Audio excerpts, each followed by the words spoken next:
Aujourd'hui, je vais vous faire mon retour d'expérience de la Safety Bar. Je vais prendre comme exemple la Safety Bar de chez Watson. Pourquoi? Parce que c'est celle que j'ai utilisée le plus, que je connais donc le mieux. Je vous mets dans le commentaire de cette vidéo le lien vers la marque Watson, plus spécifiquement le lien vers la Safety Bar de Watson. Sachez que je n'ai absolument aucun lien d'intérêt avec Watson. J'utilise Watson parce que c'est une marque que j'estime de grande qualité. Il faut que vous sachiez qu'elle coûte son petit prix. Donc, allez voir et trouvez la marque qui vous convient le mieux. Fondamentalement, la Safety Bar, c'est une barre modifiée, coudée, avec des manchons protecteurs pour faire une variation du squat. Elle a été inventée et brevetée en 1982 par Jess Hoagland, ce qui veut dire que ça a plus de 40 ans. Toujours intéressant de voir qu'on n'a pas réinventé la poudre ni la roue en 2023. Première particularité de la Safety Bar, elle a 3 manchons en mousse, 2 sur les côtés, un de chaque côté et un derrière, qui fait que c'est plus confortable que l'acier directement sur le corps de l'athlète. Ça, c'est un avantage mineur. La majorité des athlètes qui s'entraînent correctement n'ont pas de problème avec l'acier directement sur eux, mais force est de constater que c'est quand même plus confortable. C'est le premier avantage de la Safety Bar. Deuxième avantage de la Safety Bar, c'est la tenue. Vous tenez la Safety Bar devant par les 2 manchons qui sont sur l'avant. Vous ne tenez pas la barre traditionnellement comme vous la tenez en squat derrière ici.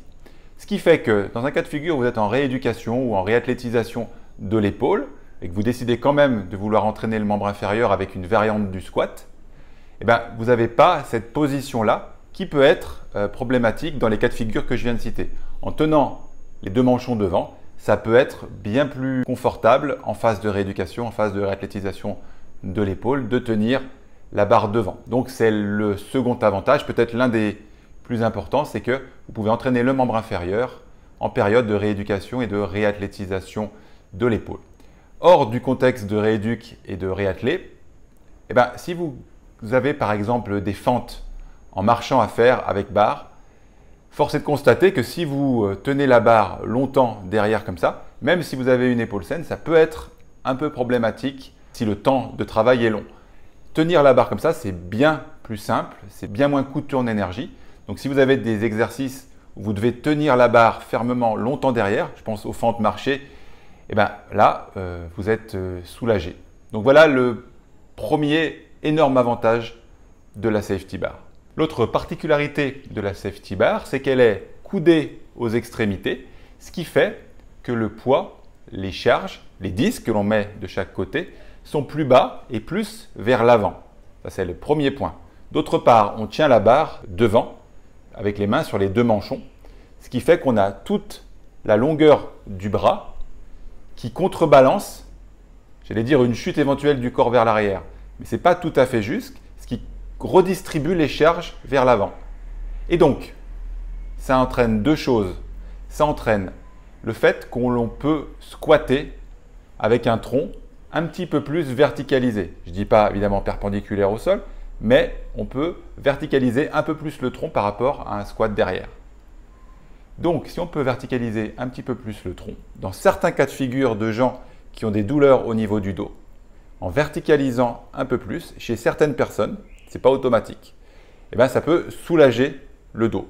Donc, ça peut permettre aux gens qui sont là encore en période de rééducation ou de réathlétisation du dos cette fois-ci, de continuer à s'entraîner avec cette barre et sous contrôle médical évidemment. Il ne s'agit pas de faire n'importe quoi de son côté en ayant un dos un petit peu plus verticalisé.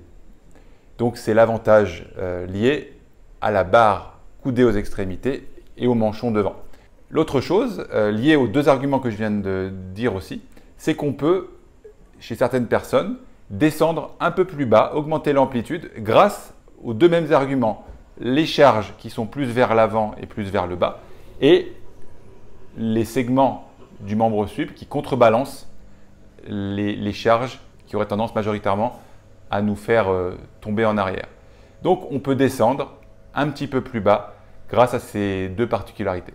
L'autre conséquence de cette barre coudée, c'est que finalement en étant plus verticalisé, chez certaines personnes, vous recrutez un petit peu plus les extenseurs du genou, les quadriceps, et un petit peu moins les extenseurs de hanches.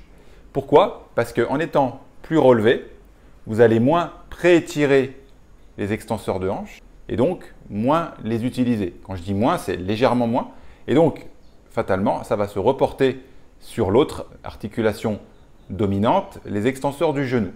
Alors, je dis souvent chez certaines personnes, pourquoi? Parce qu'en fait, je suis en train de vous lister plein d'arguments de la safety bar. Mais en fait, ce sont des arguments qui conviennent chez certaines personnes en fonction de leur particularité biomécanique, on va dire, de leur anthropométrie finalement. Donc, il se peut tout à fait que chez vous, vous ne retrouviez pas tous les avantages que je suis en train de lister. Mais ce n'est pas grave, parce que ça voudrait dire qu'on est tous des clones si on pouvait avoir tous les mêmes avantages avec la même barre. Donc, en fait, je vous les liste tous, mais sachez qu'il y a peu de chances qu'il y ait une personne qui les retrouve tous, ces avantages. Autre particularité de la safety bar, vraiment particularité fine. Ce n'est pas évident du tout à ressentir, mais je vous le donne quand même. Vous avez compris qu'on tient la safety bar comme ça. Vous avez aussi compris qu'on peut la faire bouger comme ça sans qu'elle tombe. Très bien. Donc, au moment où vous arrivez dans le squat, dans le sticking point, c'est la région, la trajectoire du mouvement qui est la plus difficile. D'accord? Ben à ce moment-là, en faisant bouger dans le sens inverse de la difficulté la barre, ça vous donne un léger avantage pour passer le sticking point. Alors vous allez me dire à quoi ça sert d'éviter le sticking point. Il peut avoir, premier avantage, c'est que vous êtes tout seul dans la salle, vous allez rester coincé sous la barre. Ce qui est très con mais qui peut arriver, parce que normalement on met des sécurités dessous. Mais bon, admettons, ça peut vous sauver la vie si vous avez le sticking point qui va vous empêcher de remonter la barre. Ou alors, ça pourrait être dans le cas de figure où vous voulez vous entraîner hors de la zone critique. Mais je vous dis, c'est vraiment un point de détail. Je vous le donne quand même pour être le plus exhaustif possible. Maintenant, quelle charge on met sur cette barre modifiée? Alors, ça dépend des modèles. C'est bien ça le problème. Mais il y a une étude qui a été publiée en 2018 sur 12 powerlifters. Ils se sont rendus compte que sur la safety bar de l'étude, il y avait une charge inférieure de 11% au back squat, au squat derrière. Donc ça dépend évidemment de la marque parce que toutes les barres ne sont pas identiques. Mais le message est plus simple. En fait, ça veut dire que en squat, barre derrière, en back squat, c'est 100%. Sur la safety bar, c'est admettons 11% de moins. Sur le front squat, le squat devant, c'est 14% de moins en moyenne. Donc en fait, ce que ça veut dire concrètement, ça veut dire qu'avec la safety bar, on a une troisième rotation possible en termes de charge.